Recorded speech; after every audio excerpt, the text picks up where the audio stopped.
వాటి గురించి స్పందన ఎట్లా ఇవ్వాలనేది వాళ్ళ సమాజానికి అందరికీ కూడా సమస్యగా ఉంది. అవి త్యాగాలు, సాహసోపేతంగా చేసిన పనులు, ఆవేదనతో చేసిన పనులు, ఏమి చేసినా ఏం మాట్లాడినా కూడా ఇంకొక ఆత్మహత్య కూడా జస్టిఫికేషన్ అవుతుందేమని ఒక బాధ.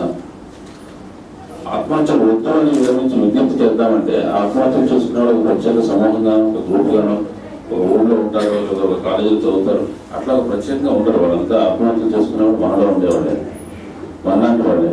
ఎందుకు చేసుకుంటున్నారు అనేది ఒక సమస్య. నేను చూశాను ఢిల్లీలో, కోల్కతాలో, ఢిల్లీలోనో పెట్టిన యువకుడు యుద్ధంలో మండుతూ పెడుతున్నారు. పక్కనే ఇంకొక చోట ఆత్మహత్యలు చేసుకోవద్దని టిబెటన్ జనాలు ప్లేకార్డ్స్ పట్టుకొని నినాదం చేస్తున్నారు.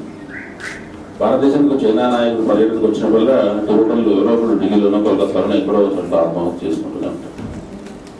ఎందుకు చేసుకుంటారు అనేది అంటే ఒక సమస్య, ఒక జాతికి సంబంధించిన సమస్య, ఒక ఆత్మగౌరవ సమస్య వ్యక్తిగత స్థాయికి జీతం అయిపోయినప్పుడు వాళ్ళు అది విజయంగానే అభిజయంగానే వ్యక్తిగత స్థాయిలోకి వెళ్ళి నిర్ణయాలు వ్యక్తిగతంగా తీసుకోవడం అనేది మనకు అనిపిస్తుంది.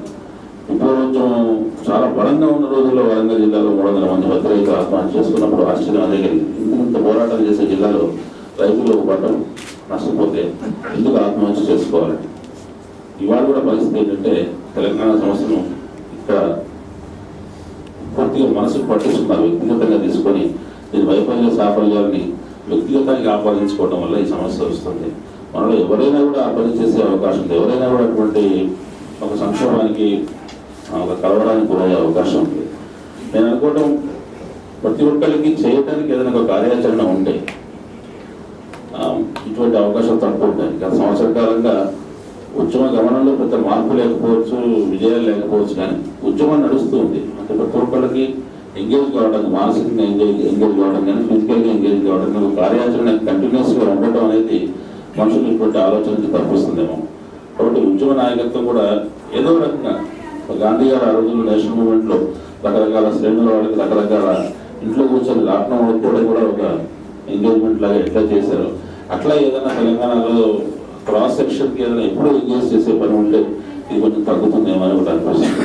అంతేకాకుండా ఉద్యమంలో ఉన్నవాళ్ళు కూడా తమ పరిచయమైన వాళ్ళలో ఎవరైనా ఒకళ్ళు అంతర్ముఖంగా కనిపించినా, ఎక్కువగా దీని గురించి వరి అవుతున్నట్టు కనిపించినా, ఉద్యమానికి సంబంధించిన సంఘటనలను వింటున్నప్పుడు మామూలు స్థాయి కంటే ఎక్కువ కలవరపడుతున్నట్టు కనిపించినా దాన్ని ప్రత్యేకంగా దృష్టిలో పెట్టుకొని ఆ వ్యక్తి ఫోకస్ చేసి అతన్ని కౌన్సిలింగ్ చేయడం, పని కాస్త మెరుగైన చైతన్యం ఉన్నవాళ్ళు, బలమైన మనసున్న వాళ్ళు ఆ పని చేస్తూ ఉండడం వల్ల కూడా దీన్ని ప్రివెంట్ చేస్తాం.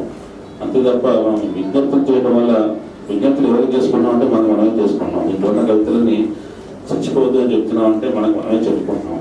వాటి వల్ల ప్రయోజనం లేదని కాదు, కానీ ఎక్కడో చోట బలహీనమైన మనస్సులో చాలా బలమైన మనసు ఉన్నవాడు ఎవరో ఒకళ్ళైనా కావచ్చు, ఎక్కడో చోట అటువంటి టెంప్ట్ అయ్యే అవకాశం ఉంది. దాన్ని ఉద్యమ గమనాన్ని మనం ఎట్లా అలర్ట్గా ఉండి గమనిస్తున్నాము, మన సాటి వాళ్ళను, తోటి వాళ్ళని కూడా ఎక్కువ కన్నేసి ఉంచడం మంచిదేమో, అది కొంచెం పనికొస్తుందేమో నాకు అనిపిస్తుంది.